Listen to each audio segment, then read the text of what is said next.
This was an express warning label that halted similar attempts until The Simpsons. Man, you're bending the hell out of that kickstand, Dad.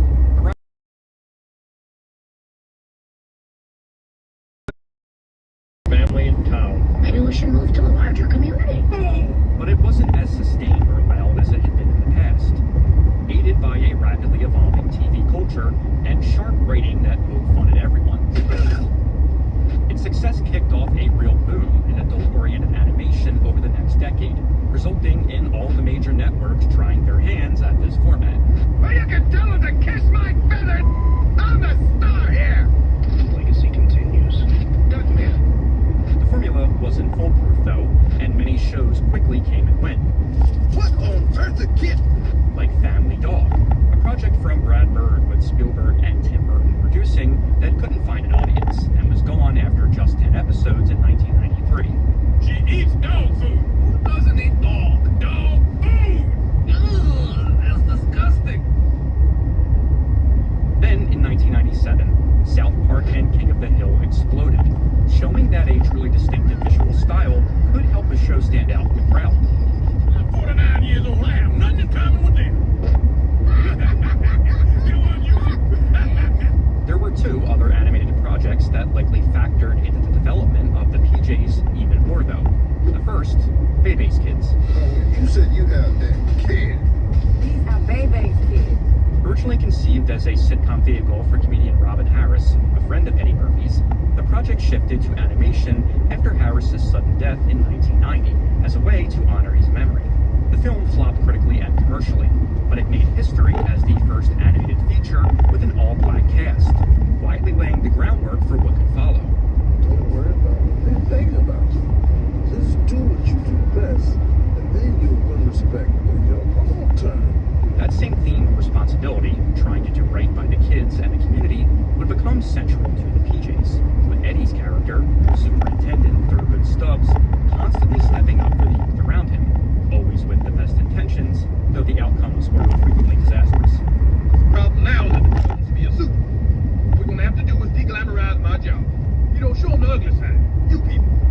The second movie that affected the PJs was Mulan, which had been a very positive experience for Eddie, as Disney encouraged improv and allowed him to record his part of Mushu from his basement studio in New Jersey. And so to sum it up, that's when I realized I was better than other people. That kind of freedom and fun likely made animation feel like the perfect space for his next big idea. Eddie had dabbled in the sitcom arena before, creating the Royal Family in 1991, which despite strong ratings, was forced to end less than one season in, following the unexpected death of star Red Fox.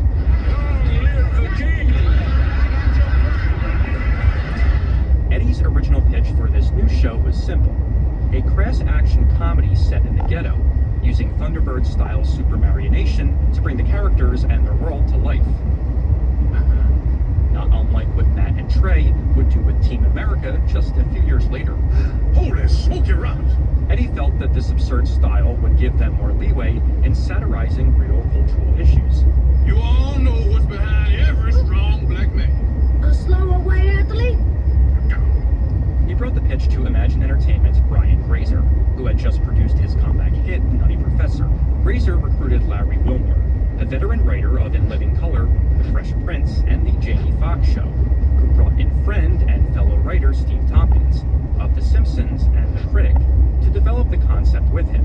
I thought, I don't know if I want to do this by myself. I would want to do it with somebody. And I called my friend Steve Tompkins, who had just started on Payment, which just started. And I asked him if he wanted to try and do this with me. You know, it took some talking, but I kind of talked him into it. And from there, Steve and I kind of created that world of the PJs. Eddie loved their take, and the project was greenlit, with Tompkins and Wilmore as showrunners and Eddie as the lead.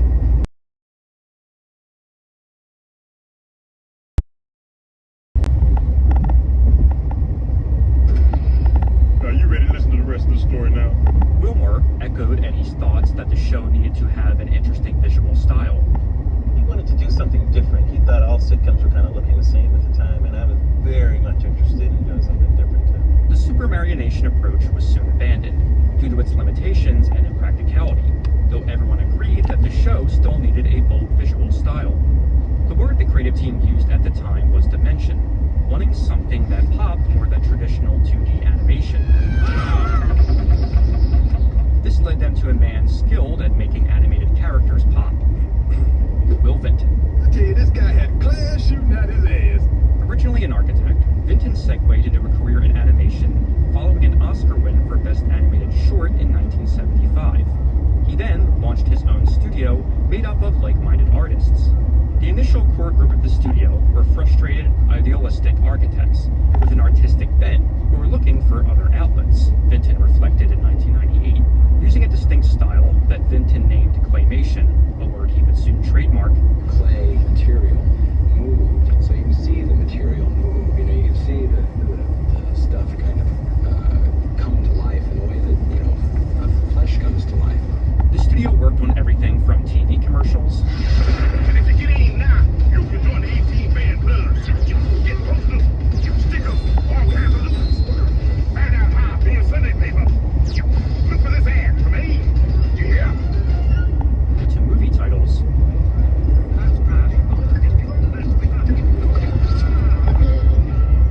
To music videos.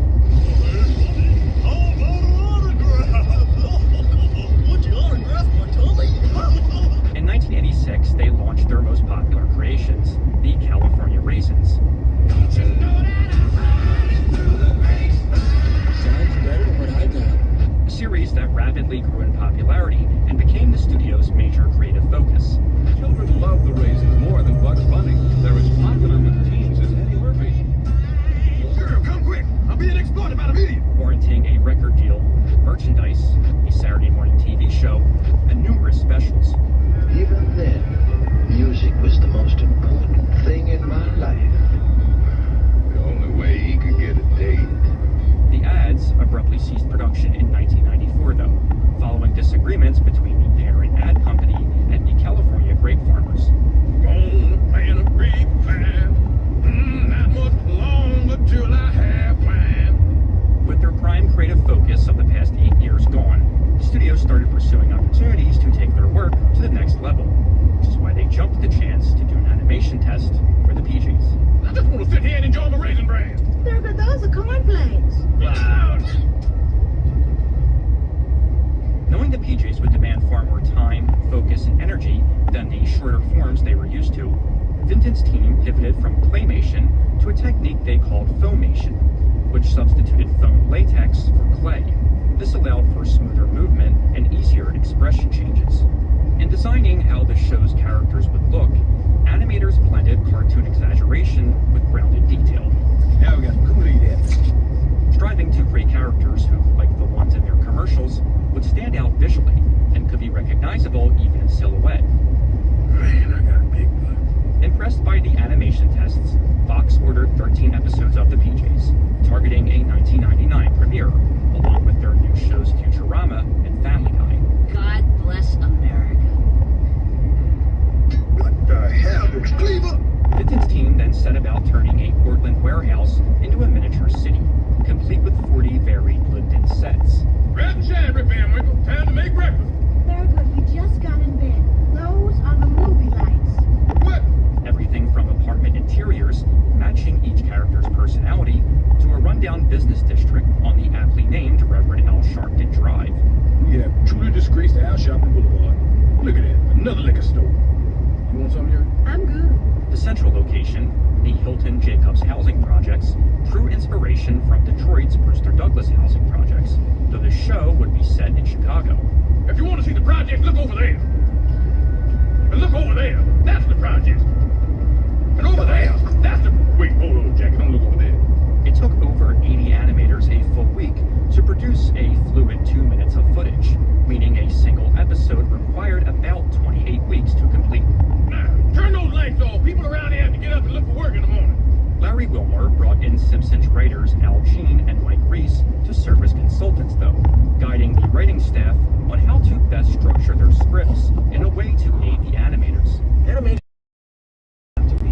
This is where the intersection of auditory and visual come together, you know, where you have to have a clear vision of what this is going to look like in the action and all that kind of stuff. And it's comic at the same time. They developed a process that began with the scripts being written. Then detailed storyboards were created to act as visual references for the voice cast. With the dialogue recorded, both of these elements were then sent to Portland so that the animation could begin. Run your hair under the water. Candace, the grease fire! Why ain't you helping me? I'm a documentary filmmaker. I can't get involved in myself. While the animators did an amazing job syncing up the show's many eclectic voices to the animation, the strong characters and performances behind them definitely aided the style. Yeah, look at you. There was Mrs. Avery, voiced by Dubois, a grouchy senior whose apartment never ran short of things in need of repair. My apartment's too high. It's lost its own people smell. Ooh, that's a very serious complaint, Mrs. Avery. Thank you. Jimmy Ho, voiced by Michael Park Chan, was a Korean resident who embraced black culture far more than his own. I want to teach black history. What do you know about black history, man? You're from Korea, Jimmy. You teach them driving there. Garcelle, played by Cheryl Frances Harrington, was the resident voodoo queen, whom Thurgood simply referred to as Haiti Lady. The Haiti lady. Mumbo Garcia. Dance lady, Mary.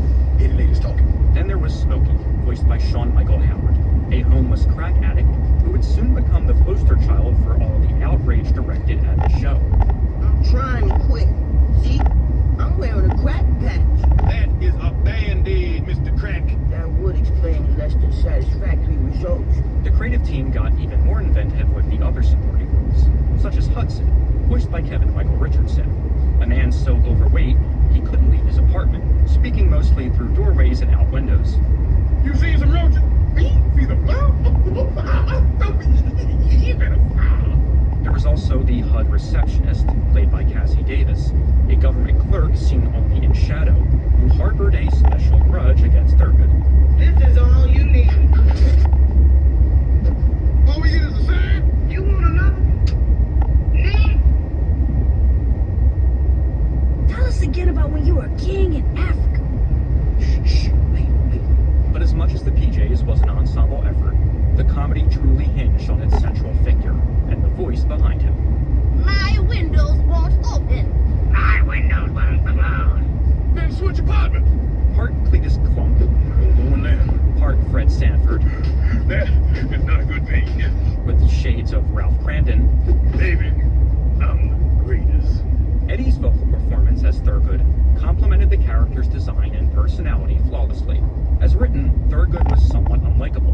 Now, where would I be right now if I ran to a book every time I faced a problem? I wouldn't be a super in the project, I tell you that much. But Eddie infused him with just the right amount of charm and vulnerability, making him easy to root for. Oh, yeah? Well, Thurgood stuff does not go down. Tell him, Miriam. The writers also gave him a great counterbalance in the form of his wife, Muriel. A recurring theme involved Thurgood taking the brunt of the blame for building issues caused by HUD's limited budget, prompting the community to come together to fix things in their own chaotic ways. What do we need a communal toilet for? We got a perfectly good outhouse on the corner. What?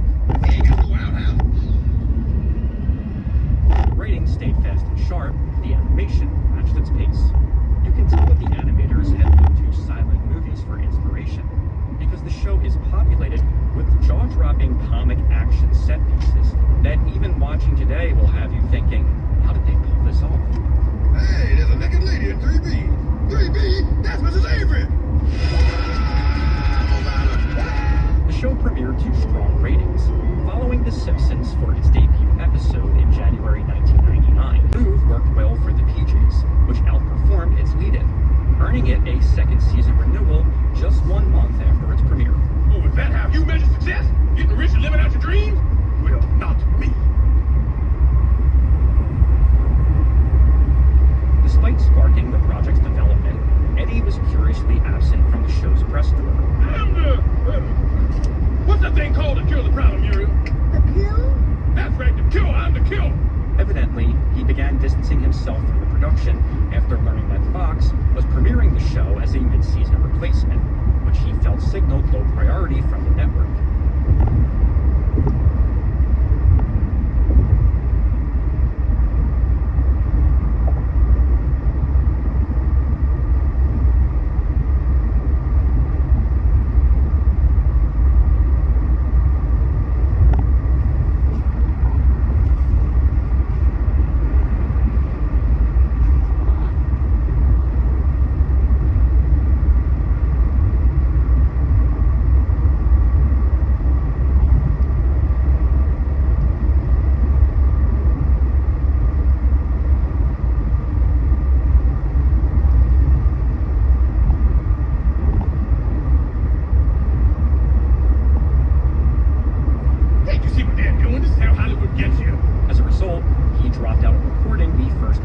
of season 2, causing Fox to hire Phil Morris as a temporary replacement. That's a good idea.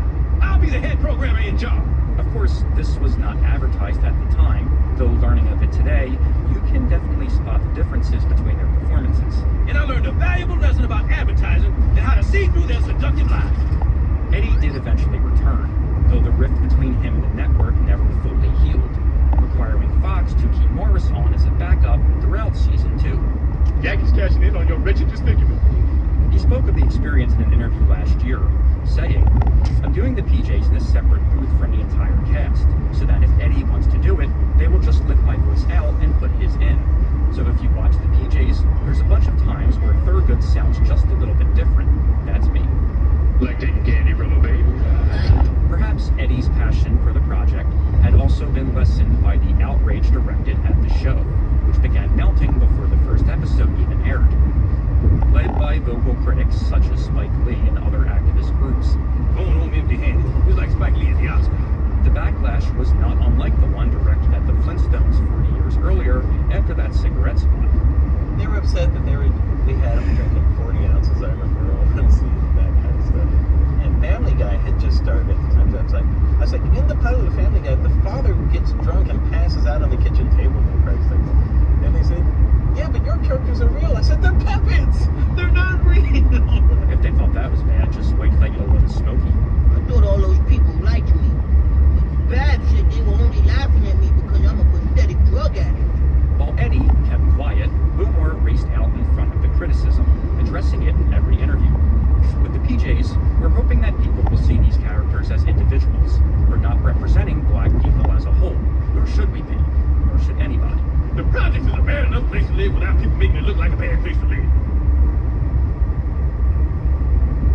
In between its first and second seasons, a Christmas special aired, a fully committed parody of The Grinch, even down to its iconic song. You're a biatch, Mr. Stubbs. Your heart's an open sore between you and Jar Jar Binks. These I say I like him more, Mr. Stubbs.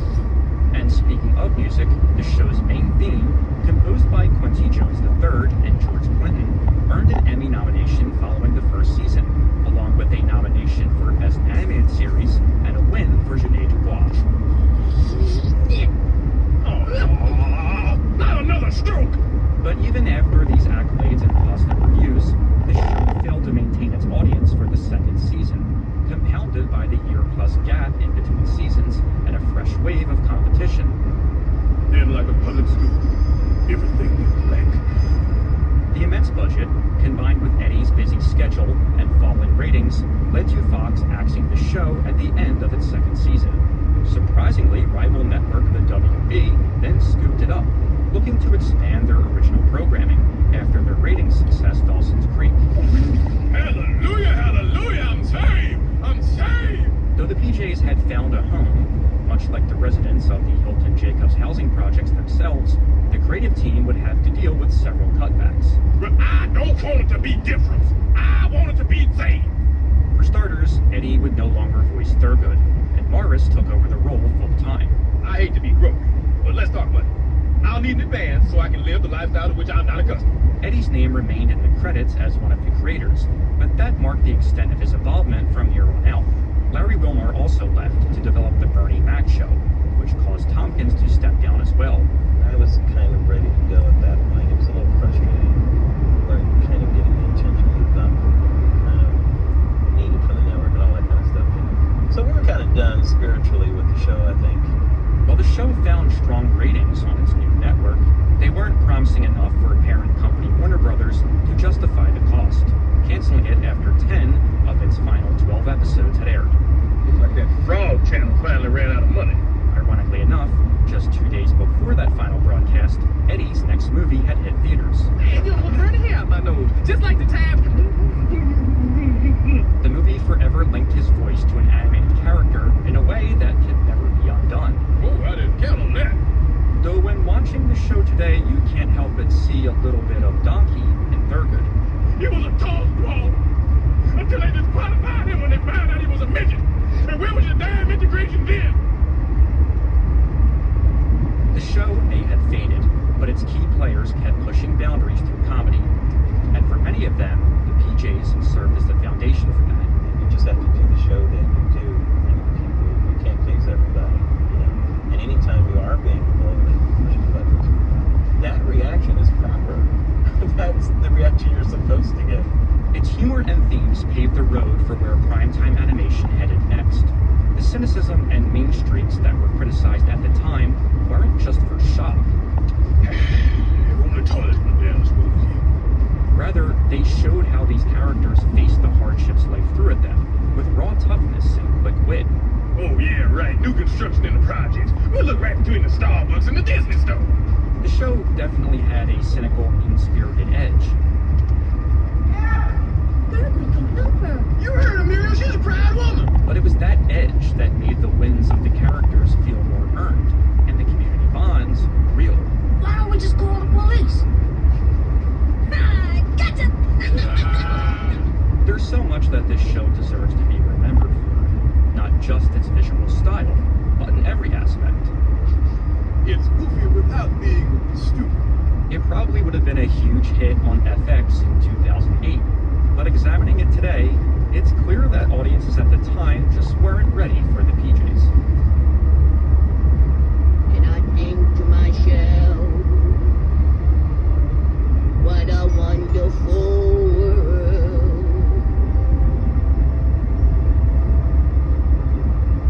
Well, now that you got your dream, Muriel, I'm gonna go live out mine. Eating beefaroni in my drawer. Were you raised on a barn? No, a whorehouse. You know that. That's right, that's right.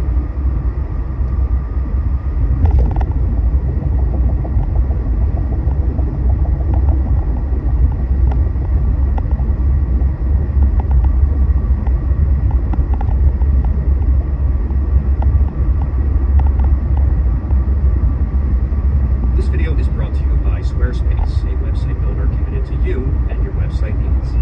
I hate bringing up the Seinfeld sitcom. This isn't about that. But I've heard for a long time you guys were going to do a cartoon version of the sitcom. We almost did. And I'm wondering if that's still in the works or is it never going to I think happen. the sitcom's over. Not even the cartoon, like a cartoon. It's been 9 years. Sounds like someone's having a bad day. Yeah, because of you. For the past 4 years, I have been on a quest to explore all of these sitcoms that were deemed victims of the alleged Seinfeld curse, a phrase coined by entertainment journalists in the early 2000s following the swift cancellation of the Michael Richards show. All right. Show's over. A phrase that gained even more traction following the cancellation of Jason Alexander's Bob Patterson, Julia Louis-Dreyfus's Watching Ellie, and later, Jason Alexander's Listen Up. It's clear from watching these shows that there never was a true curse, rather just TV networks refusing to give any of these shows time to find their footing and build an audience, a chance that had been given to Seinfeld. The mention of a curse eventually faded away, following Julia Louis-Dreyfus's Emmy win for The New Adventures of Old Christine in 2006. I know I'm not cursed.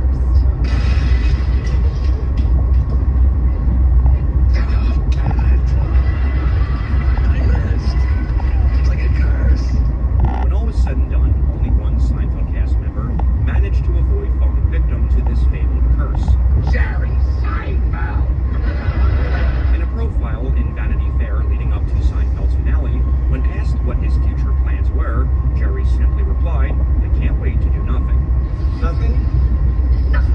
After the show wrapped, he returned to New York, where he resumed performing stand-up full-time, chronicling the experience in a 2002 documentary called Comedian.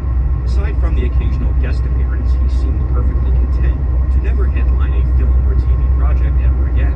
The only thing he really seemed to throw himself into was a series of American Express commercials.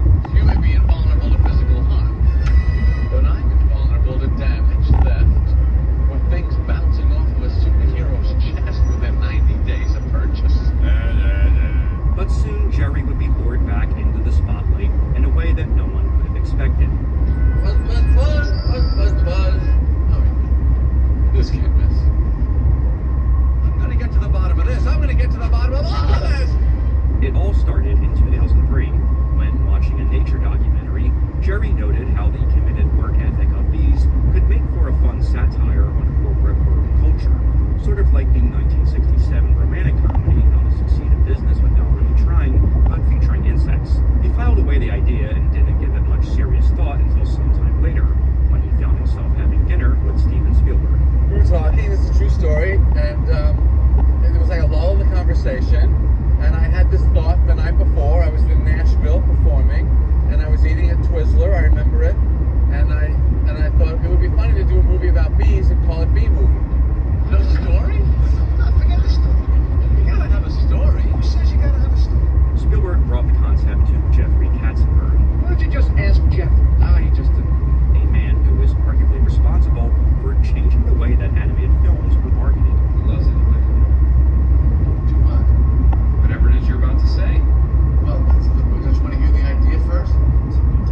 digital creator, it's been really important for me to find a website builder that I can rely on to best connect with my audience, which is why I am so excited to be partnering with Squarespace for today's video. I'm sure you're familiar with their name, but are you familiar with just how committed Squarespace is to elevating your brand? Well, let me tell you how. Squarespace provides all the essential tools needed to succeed in launching a website. Whether you're an entrepreneur in need of an online store to sell products, or an independent creative looking to showcase your work, their customizable layouts will help you easily create an online space that overwhelm with their confusing navigation and clunky design. But that hasn't been the case with Squarespace. Through their interactive Blueprint AI, I was guided through a series of expertly crafted colors, fonts, and layouts to choose from, quickly allowing me to achieve my vision. Their user-friendly features also help me seamlessly integrate YouTube videos and audio feeds into those layouts, which is vital to my brand. Other website builders have made this process so complicated, but Squarespace made it so easy to navigate. They also provide a vast library of stock images, which was so helpful in adding variety to my website. Have you been debating launching a website of your own? Well, now's the time. Head to squarespace.com for a free trial, and when you're ready to launch, go to www.squarespace.com/hatsoffentertainment, and you'll save 10% off your first purchase of a website or domain. Katzenberg hired Steve Hickman, one of the directors of The Prince of Egypt, and Simon J. Smith, who had served as an animation lead on Ants, to co-direct the movie. Jerry brought in comedian Barry Marder and Seinfeld writers Andy Robin and Spike Feresten to pen the screenplay with him. It's worth noting that both Andy and Spike had co-created the Michael Richards Show. That's not going to be good for business. Jerry soon grew heavily invested in the animation process and worked closely with the animators to craft the look of the movie and its characters. But I was doing the animation, so I could create whatever I wanted the characters to do that way in animation. And I acted out all the actions for every character in the movie for the animator, and then they would video me, and then they would imitate it on their computer screen. As Katzenberg had hoped, the movie began to shift from an animated satirical look at the life cycle of bees into a star vehicle rooted in the comedy style of its lead. How come you don't fly everywhere? It's exhausting. Why don't you run everywhere? Isn't that faster? Yeah, okay, see. In other words, the Rover Dangerfield of the 2000s. Oh yeah, I like this idea. The lead character, Barry B. Benson, is basically an avatar for Jerry. And the character looks like me a little bit, so I feel like I am pretty well represented visually. Except for the flying and the stinging and the making of the honey, it's me. Though I do have to give him credit for pushing back against what I assume were attempts by DreamWorks to make the movie feel more Seinfeldian. For instance, Barry has a best friend named Adam, voiced by Matthew Broderick, who feels a bit similar to Jerry's previous screen best friend. Listen to me. We are not them. We're us. There's us, and there's them. Early concept art shows that Adam was originally intended to even resemble said best friend. I have to assume Jerry also pushed back against Barry looking like a caricature of him, like Will Smith in Shark Tale. These choices show that Jerry was treating the project with dignity and grace for a time. What are you doing? I'm promoting the movie. That's not going to be good for business. That's not going to be good for anybody. Like other DreamWorks animated films, the huge cast of big names would make up the rest of the cast, including Renee Zellweger, Chris Rock, John Goodman, and even Oprah. It also took a page from the Shrek playbook and gave Larry King a cameo. You know they have a Larry King in the human world too. It's a comedy. Some Seinfeld alumni also pop up, such as Patrick Warburton, Hey, check out my new resume. I made it into a fold-out brochure. You see? Folds out. and Michael Richards. You're in the movie. DreamWorks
you're seeing these celebrities with all these foods.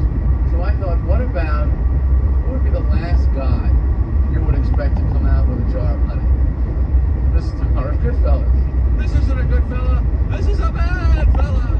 This leads to a heated legal battle against an attorney straight out of To Kill a Mockingbird. How do we know this isn't some sort of holographic motion picture capture Hollywood wizardry? The court rules in favor of the bees that ultimately results in the honey industry being shut down and all of the honey being returned to the bees, which ceases the need for production, causing an end to pollination and risking the end of life on Earth as we know it. Oh yeah, and then the bees have to land an airplane. Hey, come on, I haven't seen it yet. It doesn't have anything to do with the plot still. I like to go in fresh. Targeting a fall 2007 release, DreamWorks orchestrated one of their largest marketing campaigns to date, including tie-ins with McDonald's and General Mills. A live-action teaser debuted that spring, and it's honestly a lot of fun. It was made out of brown Play-Doh and chicken wire. I did not know that, Stephen, and I'm thrilled for your success. Thank you. But I just don't think the audience is ever really going to believe I'm a bee. All right, look. Why don't you just make it a cartoon? There was then a series of ad segments on NBC called B-Movie TV Juniors, which were basically Curb Your Enthusiasm style sketches, introed by Seinfeld. Rich? Bread. Right. You? Bees. Fella? Toast. And who could forget when Jerry dressed like a bee and ziplined from the roof of a luxury hotel at that year's Cannes Film Festival.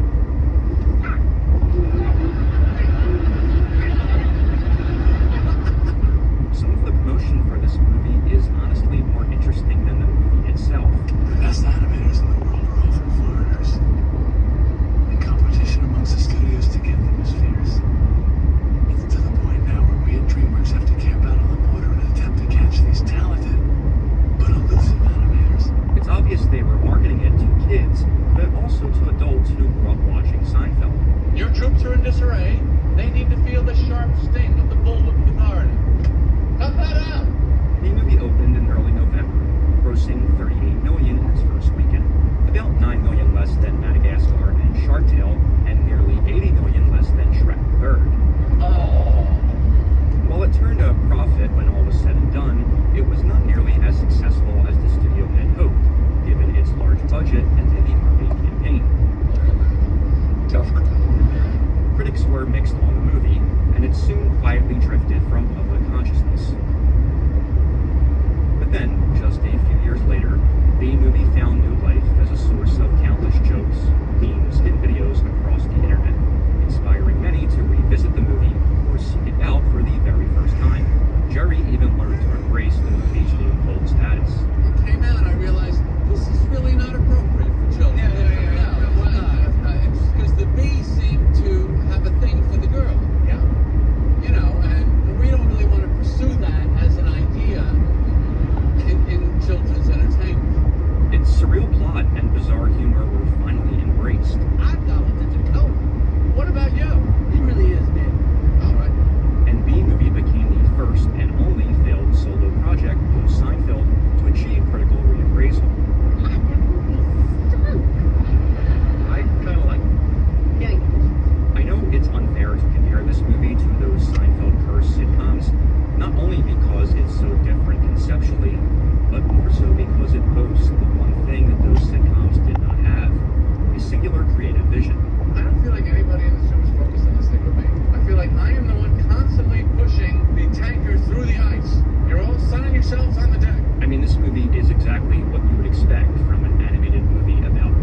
Willows. So I rushed off to buy a camera. And by the time I came back, it was off. Years before I encountered the Knights Who Say Nee, The Knights Who Say Nee. or whistled along to always look on the bright side of life. Or even before I knew what being a lumberjack was all about, I was first introduced to Monty Python not from a project bearing their name, but rather something totally different. The 1996 adaptation of The Wind in the Willows, though to me it will always be known by its American title, Mr. Toad's Wild Ride. Mr. Toad, I can't. As Kenneth Graham's 1908 novel did not have the same cultural impact in the US, as a kid, I just assumed that Mr. Toad had been a Disney creation, So you're a nincompoop. solidified by the fact that he even had his own theme park ride. Oh, it's someone else's rise. Oh, this. Oh. So I was very excited when I discovered a movie bearing the same title on Blockbuster's new release shelf around 1998. There's the face again. But the Mr. Toad in this movie, as I was soon about to realize, was an entirely different animal. My warmest regards. He wasn't amusing in the same way that Disney characters typically are, but more so in a witty, tongue-in-cheek, almost naughty kind of way. Spitty image. I don't look like that. Me doesn't look like that. Oh, shut up. Which I would later come to recognize as that trademark brand of Python humor. Of course, I'd have to test it first, just to be certain I really liked it. The movie may not have Monty Python above its title, but the influence is clearly there. One of those berries is a weed. No, I'm not. I'm a rabbit. Excluding Graham Chapman and Terry Gilliam, who was unavailable due to scheduling conflicts, the rest of the Pythons reunited for this movie. Cleese, Idle, Palin, and of course, Terry Jones, The best that can be done in the circumstances. who starred in, wrote, and directed the movie. There's something that really gets me about it. I think it's something to do with home, something to do with warmth and safety. Even the prominent dramatic actors commit to playing these woodland critters with the same conviction that they play Shakespeare with. What are you telling me for? Perhaps it was that genuineness, though, that ultimately caused this movie to fail upon its release. Lost in an era when talking animals were brought to life on screen, not by grounded performances, but rather dazzling special effects. So I think the final It's a beautiful film. It just fell apart, you know.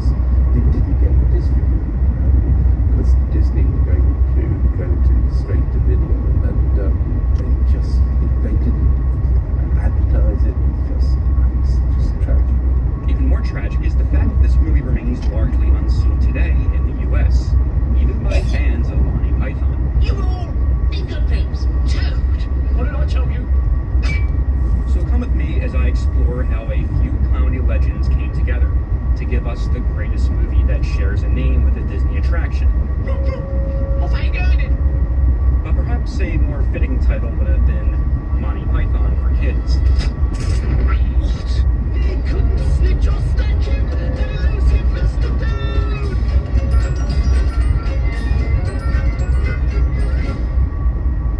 When I'm working on a video that profiles an obscure or seemingly forgotten piece of media, I always try to be as thorough as possible in my research. This sometimes requires me to download resources from out-of-date websites that don't always feel the most secure. That's why I have come to trust today's sponsor, ExpressVPN, as a vital tool in my work. All it takes is one click, and my private data is instantly encrypted, shielding my personal information from hackers and bots. Even better, their easy-to-use app is available on all of my devices. And I'm not just protected over public Wi-Fi, as ExpressVPN protects me from hidden browsing data to third-party advertisers. With their extensive list of servers, I can access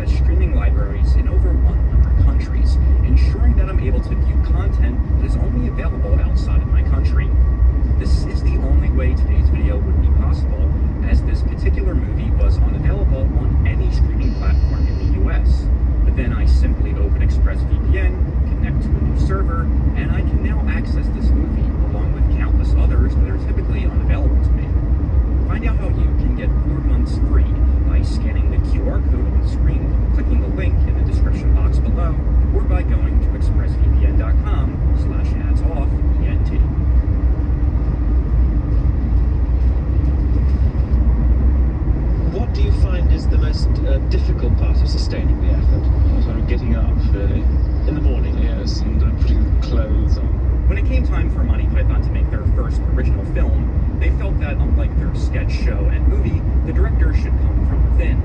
And really, the director did the same thing. Gradual realization, it was no good writing stuff, and the lobby. You actually had to control where the camera goes, the location. You had to control everything to make it go work. Terry Jones quickly asserted himself as the director. Well, both Terrys did actually, as Terry Gilliam also had an interest in directing. But I mean, you're all treating this exam with proper respect. There's never been any mutual respect within the Python group at all, as you probably know, but we're withholding enough. Directors on the Holy Grail, Jones said, we sort of did a tag team. We thought very much the same way. It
for a day.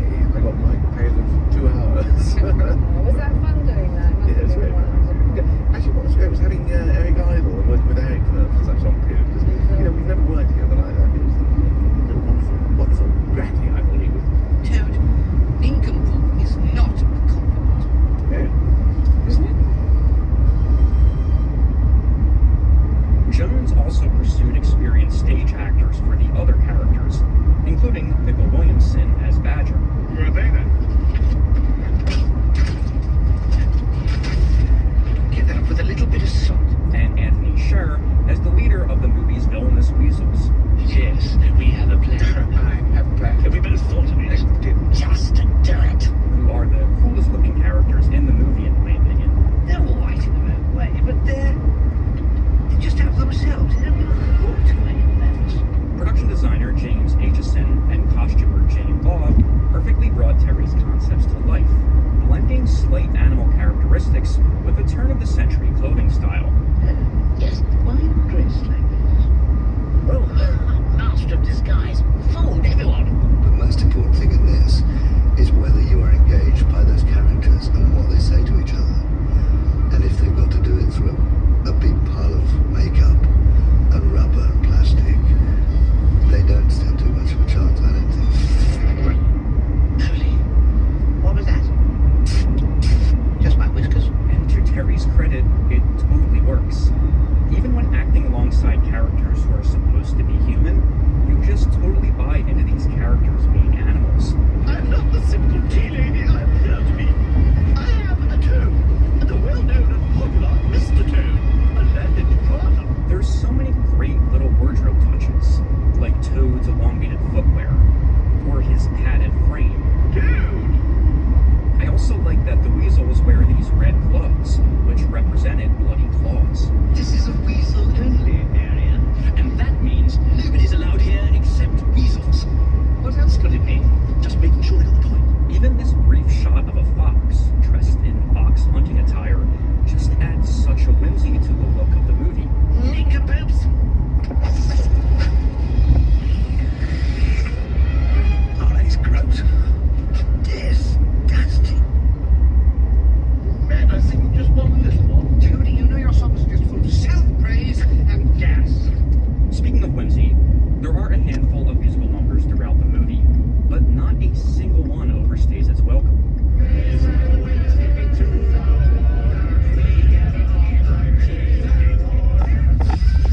They're swift, catchy, and all advance the plot. Police could never catch him. He was so nimble, Toad. He escaped from their clutches with none as much as amazing Mr. Toad.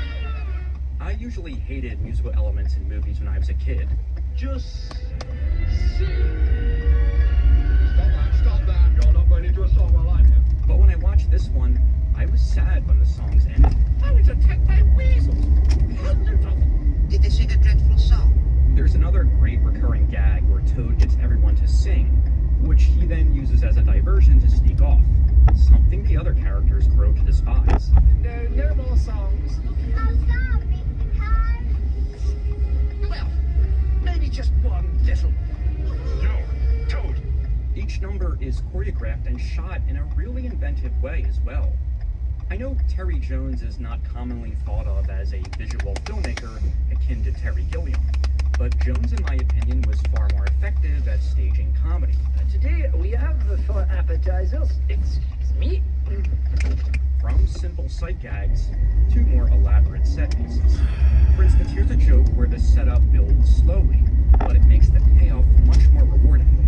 After nearly killing Mole and Rat due to his obsession with automobiles, Badger takes Toad behind locked doors to straighten him out. What follows is a sequence where we hear Badger yelling inaudibly and Toad sobbing. This goes on for about 30 seconds, before we see Toad exit the room looking absolutely deflated. Badger then instructs him to apologize to the others, and... You're so eloquent, you can make me say whatever you like in there. But I've been thinking it over out here, and I find that out here, I'm not the least bit sorry. So it's no earthly good saying I had, now is it? Made it to Here's Buc-ee's and another I got a example. Toad has been piss. arrested for crashing a stolen car and is now on trial. John Made it to Cleese, playing one of the Buc-ee's. counselors, We're gives here a at long, vitriolic opening Buc-ee's. statement vile Toad is. Before we get to the great payoff. I understood that you were counsel for the defense. Indeed I am, my lad, but his crime is so blackguardly that this is, in fact, the best defense that can be offered. Toad is not inherently likable as a character. He's reckless and impulsive. But Terry plays him with just the right amount of charm and innocence. Here's a scene that's very representative of the character. Toad is plotting to escape prison by disguising himself as a tea lady. At the same time, wrapped in